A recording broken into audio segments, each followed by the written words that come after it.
Guy done one heck of a drive, if I do say so myself. Now, we are going to be heading on out to the Harambe Wildlife Reserve. The word Harambe, it is a Swahili phrase that does mean to come together or work together. Now, friends, before we do enter out onto the reserve today, just a few quick words of caution.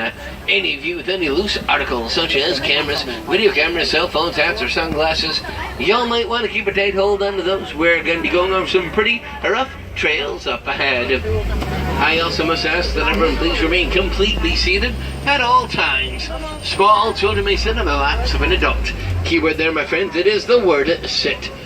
Parents, please do not allow children to stand up on your lap or raise them dramatically in the air with really cool theme music playing behind you. Not a good idea, even though it might make for a really cool family photo. Now, friends, speaking of photos, this is a photo safari, so go ahead and get those cameras out and ready. You never know what animals we might spot and exactly where we might spot them at. I would definitely suggest either sports or action sitting on your camera, if it does have it, whichever is the fastest shutter speed. I will try my hardest, however, we cannot stop for every animal that we do see. And when I do stop, it'll only be for a brief 5 seconds. Now, friends, as we do enter here into the reserve, this first area, it is known as the Itiri Forest. Keyword there, friends, is forest. Lots of lush vegetation and green grass. Perfect for any animals that are trying to use camouflage to hide from their predators. Check it out, my friends, out to your right-hand side there. You're going to see that larger animal back there with the black and white striped legs to your right-hand side. That is the okapi, the only living relative of the zebra.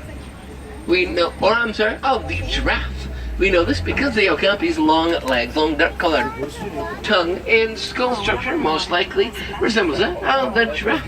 Now, the smaller animal that you do see back there, that is the yellow-backed duiker. Now, the duiker, it does get its name from the yellow streak going down its back. It also gets its name from the German word duiker, which means to dive, which is what he does. Whenever he does get scared of anything, he'll actually dive into the bushes. Off your left and your right hand side there, my friends, these larger tan antelope here, these are greater kudu. Greater kudu, they are the second largest of the antelope species, growing to be about 5 feet tall from their shoulders. Coming on up ahead of us here, my friends, and to you on the left hand side here, these are black rhinos. Now, black rhinos, they have been known to reach about 3,000 pounds, charge at speeds of about 30 miles an hour or more. That does mean they move pretty quickly for an animal their size. Now, my friends, unfortunately, there are less than 5,000 black rhinos left in the entire world. That number does drop on just about a daily basis. Coming on back over to your right hand side, my friends, these dark brown, just about red in colored antelope, those are bongos. Now, bongos, they are also called the ghosts of the forest because they're very rarely seen. One way we can actually help all our forest animal friends, not just here in Africa, but around the entire world, is to simply recycle our paper products. Products such as paper plates, bowls, cups, napkins, even park maps can go ahead and be recycled. If we do recycle those paper products of ours, we would be doing our forest animal friends around the entire world a huge favor, helping to save their habitat. My friends, it does look like this trail that we're on is going to be taking us on down to the Safi River. The Safi River, it is actually home to one of Africa's most dangerous animals, the Nile hippopotamus. Now, you folks might be scratching your head and wondering to yourselves, why would we consider the hippo dangerous? Well, my friends, the fact of the matter is, hippos, they are very territorial creatures. Now, the key to spotting hippos, you are going to want to look for dark shapes or shadows in the water. Either that or look for bubbles or large ripples. All of these events, they do lead to hippos being in the area. Nile hippopotamus, they will spend the majority of their day in the water. They can hold their breath for about 8 minutes at a time. Hippos cannot swim. However, they will either walk or jog along the river's bottom. The Swahili word for hippo is the word keboku. Kind of a fun word there to say. Keboku. Hippo. That gray and white, just both silver and color birds out there on the islands and in the water there. Those are pink-backed pelicans. The pelicans, they do get their name from the gorgeous pink coloration found only on the males back during mating season. The pink-backed pelican and the Nile hippopotamus.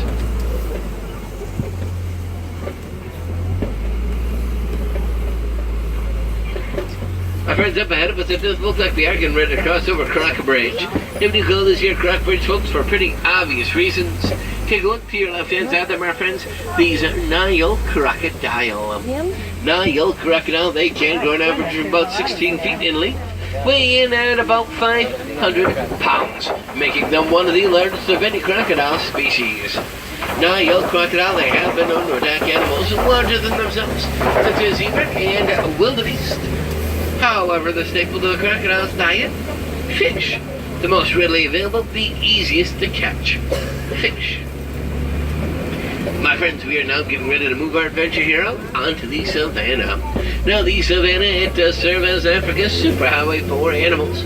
Millions of animals each year will actually migrate across the savannah. It's also home to some of the more iconic African animals. Some of the animals that do come to my mind are giraffe, elephant, lions, and cheetahs. All these animals and many more all call the savannah their home. My dear, dear friends, welcome to the savannah. Now, my friends, one of the first things you folks might notice here about the savannah are your surroundings. A lot of beautiful, wide open grasslands. Not a lot of places, though, to hide from predators. This does make the savannah very beautiful, very picturesque, but also very dangerous at the same time. This is actually one of the best views that I can offer you of the savannah.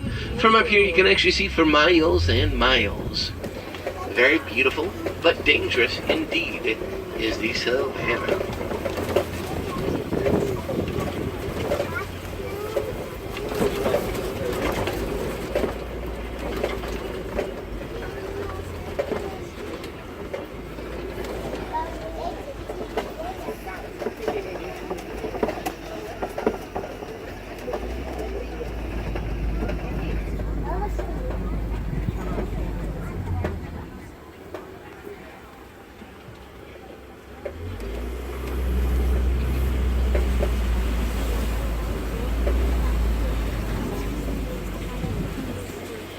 To your left-hand side there, my friends, kind of taking a snooze up there by the hill there. Those are African wild dog, also known as painted dog. They are one of Africa's greatest hunters, boasting a 90% success rate as far as hunting goes. Now, they have such a high success rate because their ability to hunt as a pack. They actually have a very, very strong, very tight bond with one another. See a few more of them underneath the rocks over here, just kind of laying down in the shade. The African wild dog, or painted dog.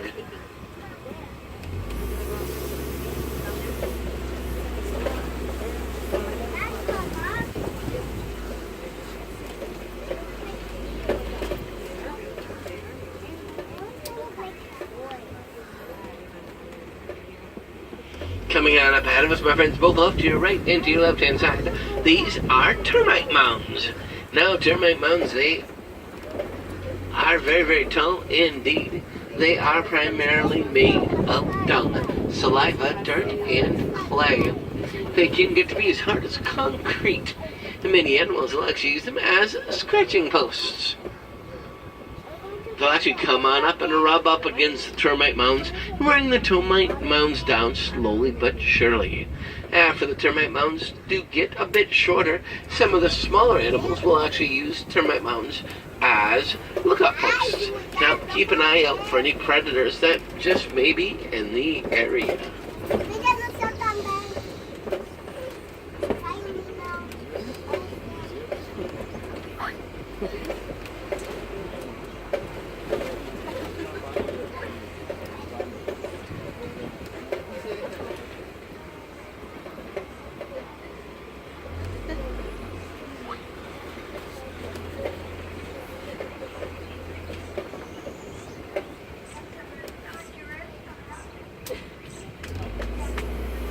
Coming on up ahead of us, my friends, here, off to your right-hand side, you are going to start to see some of those wide open grasslands that we spoke of earlier. This is the Africa that you do see in most pictures and photographs. The beautiful and majestic, wide open plains of the savannah. One of the first animals that you're actually going to see off to your right-hand side here. Those cattle with those huge long horns. These are the Ankole, as we call them, Watusi cattle.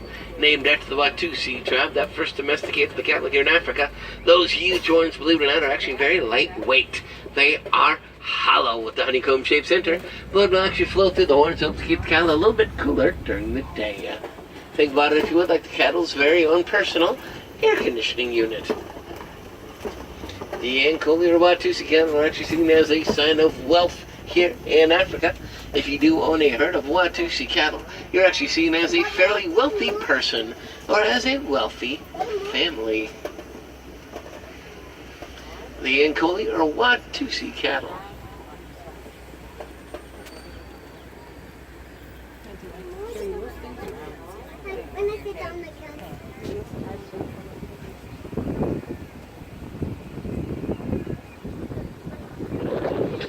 Those smaller animals that you do see running, watch them very, very carefully. Those are springbuck. Now, springbuck, they do possess the athletic ability to leap 6 feet into the air while running. When excited or frightened, we call it pronking. It's a very cool sight if you ever do get to see it. What'll happen are these springbuck, they will stiffen all 4 of their legs, arch their back, and begin to leap 6 feet into the air repeatedly when startled or excited like that. Just keep an eye on them. They might actually pull one off. Because they'll usually do it when they start running. Springbuck, they're actually one of the world's top 10 fastest animals.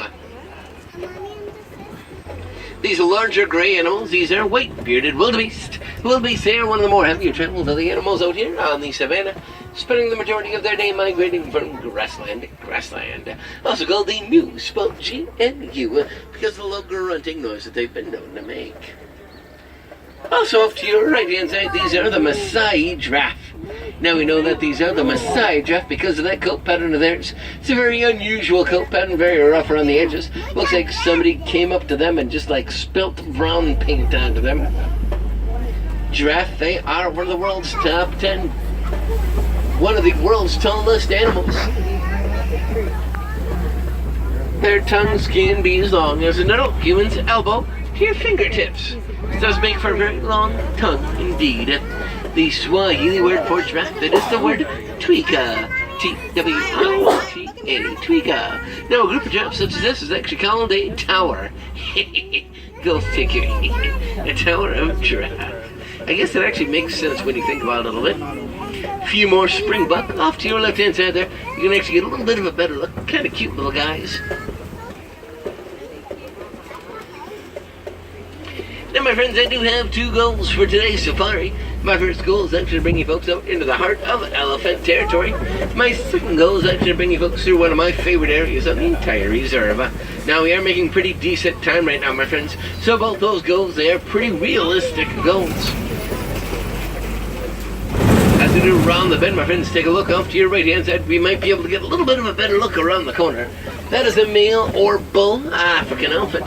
Now, we do know that he is a male, because if you look around, there are no other elephants around. The male or bull, he will normally leave his herd after about 13 years of age. To your left-hand side there, my friends, these are mandrills. Mandrills are one of the largest of the monkey species, characterized by their bright red nose, blue cheeks, and red or blue bare bottoms. Let's see if we can get a little bit of a better view of the male up ahead here. Now, most elephant herds here in Africa are actually comprised of female elephants. Mothers, daughters, sisters, etc., etc. Very rarely will you actually find a herd of male elephants. Let's see if I can pull far enough ahead, get a little bit of a better view. Ah, yes, there he is. The male or bull African elephant.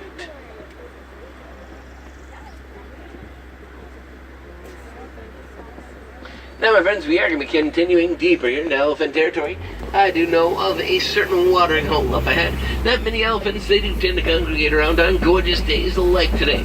I've also heard a rumor of a baby elephant traveling with one of the herds right now, so we definitely want to go check it out. It doesn't look like we are going to be crossing over this bridge here, my friends, so just kind of sit tight. We're just going to take this bridge here nice and slowly. As we say out here in Harambe, poly, which roughly translates means nice and easy. Folks, lean to the right, lean to the right. Oh my. Okay, so my friends, we're going to pretend that just did not happen. We're just going to continue on our way here. Got to make a mental note to bring some duct tape next time I come through this way. Off on your left and on your right hand side there, my friends, this is red clay. Now, elephants, they do eat red clay. It does have a lot of different vitamins and nutrients in it that their plant-based diet does not contain. Off to your right hand side, I do see some tusk marks there in the clay. That does mean a herd might not be too far ahead of us here. Elephants, they are the world's largest land animal. They only have one primary predator. Sadly, their primary predator is us, humans. About every 20 minutes here in Africa, another elephant is hunted for those beautiful ivory tusks. Now, my friends, it is illegal to hunt elephant. However, those ivory tusks, they do fetch a very hefty price on the black market. One way we can actually help the elephant is to go ahead and to refuse to buy anything made of elephant ivory. Many of these objects, they do include small handmade trinkets and handmade jewelry. The Swahili word for elephant, it is the word tembo. T-E-M-B-O. Tembo. Now, many people have actually asked me, Tim, how do we know that these are African elephant? Well, my friend, number one, you are in Africa, so you've already got that going for you. Number two, my friends, it's actually all about the shape of their ears. Their ears actually roughly resemble the shape of the continent of Africa. Now, my friends, if you do look as we come around the corner, look behind the rocks here, you might catch a view of a baby elephant back there. See Big Sister, and then right up next to the rocks there is Baby. Big Sister is actually very protective of Baby, and she doesn't usually let Baby Sister wander too far away from her, actually. Big Sister usually stays pretty close to the baby. Coming on up ahead of us here, my friends, it does look like we have reached Flamingo Point. Now, off to your left-hand side, my friends, these are greater flamingos. Greater flamingos, they are one of the lightest pink, also one of the tallest of any flamingo species. They do get that bright pink coloration of theirs from eating brine shrimp, which is actually the staple of their diet. Now, you folks might notice some lighter gray, just about white and color flamingos out there on the island. Those are actually adolescent flamingos. The adolescents, they do get their bright pink coloration. The more shrimp that they eat, the more that they mature. Now, a group of flamingos is actually known as a flamboyance.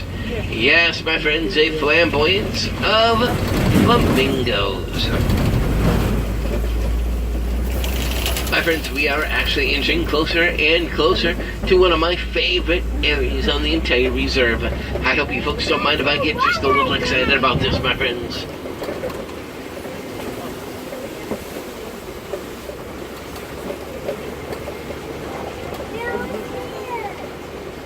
My friends, I would like to personally welcome you to one of my favorite areas on the entire reserve. Ladies and gentlemen, this here is Big Cat Country.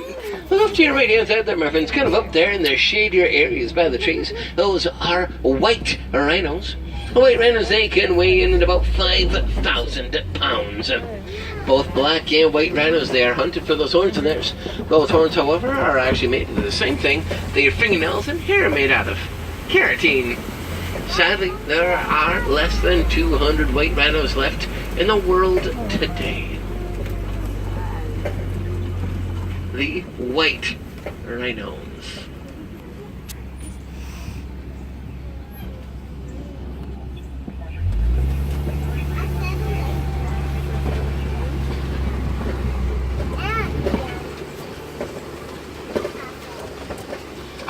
My friends, I could not have asked for a better view. Take a look off to your left-hand side, kind of back there underneath the bushes there. I've spotted some very pretty girls indeed. Those, my friends, are cheetahs.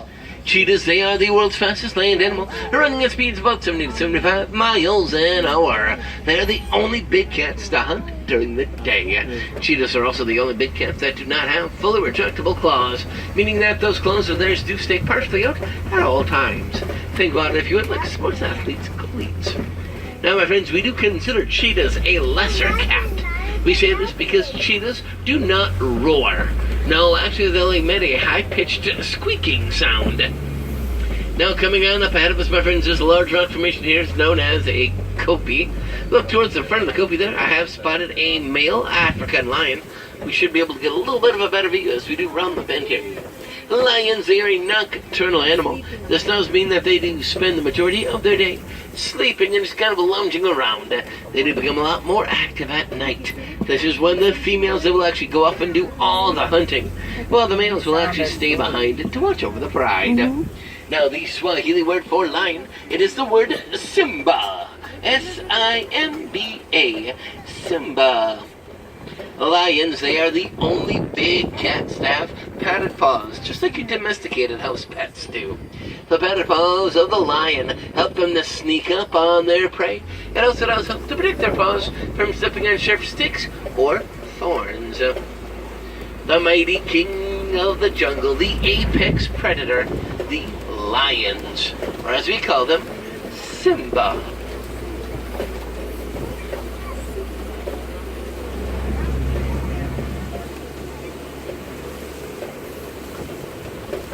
Coming on up out of us, my friends, out to your left-hand side, I do see a lot of burrows in the ground. Now, burrows in the ground, my friends, can mean only one thing. Warthogs are in the area. Warthogs, they are one of the world's largest burrowing animals. They have been known to steal other animals' burrows. When they do burrow, they will normally burrow backwards with their tusks facing out. This actually does help to ward off any predators that might be in the area. Now, coming on up to your right-hand side there, my friends, these are plains zebras. Now, believe it or not, zebras, they are black with white stripes. We know this because the color of the zebra's black. No two zebra stripe patterns are ever the same. Kind of like our fingerprints, each one is unique. I've also spotted the world's largest bird back there, the ostrich. Ostriches, they do have wings, however, they cannot fly. They can run them at speeds of about 40 to 45 miles an hour. I've also spotted some ostrich eggs up there by the truck there. Now, believe it or not, the ostrich do make pretty amazing parents. They really don't care whose nest it is. Each ostrich will actually take a turn laying on the eggs. Now, when the eggs do hatch, the ostriches, they will all come together as a community to raise the young.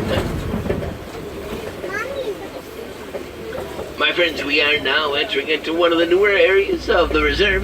This area here is known as Magadi Glen. Now, the Glen was opened about 8 years ago, thanks to a very generous donation from the Disney Conservation Fund, a group that we work very closely out here with in Harambe.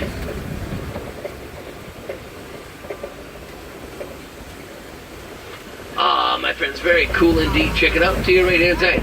These tall white birds there with the black feathers, those are yellow-billed storks.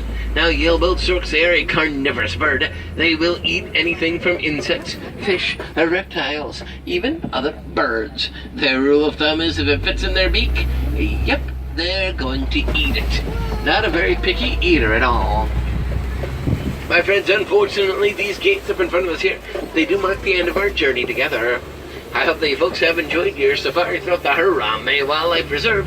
I also hope that you folks have learned a little bit of something new, gained a new appreciation for some of these amazing animals that we do share our planet with.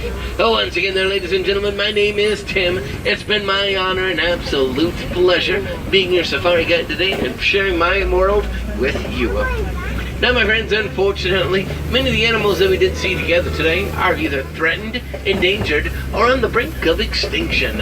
One way that we can actually help all these animals around the entire world is to simply learn more about them, either through researching through books or online. One website that I can actually suggest to you is actually the website DisneyAnimals.com. That's animals, plural.com. There you can actually learn a lot more about some of the different animals that we did see together today. You can also learn of some ways that we can actually help save some of these animals from extinction. My friends, you folks have been an amazing group of wilderness explorers. Come on back here anytime. Remember, no two safaris are ever the same. The animals do tend to make certain of that. However, my friends, it is that time that we do part our ways. Now, out here in Harambe, we do not say goodbye. No goodbyes, there much too sad, much too final. So folks, instead I'm going to be leaving you today with one last Swahili phrase. My friends, that phrase, it is the phrase, kwaherini. And it does mean, go well. So friends, on behalf of all of us here at Kilimanjaro Safaris, kwaherini. Go well and go wild, wherever your journeys may take you to. Whether they be to the depths of Africa, Asia, or who knows, maybe even another planet, all together. Jump there, Warden. Holding, Warden.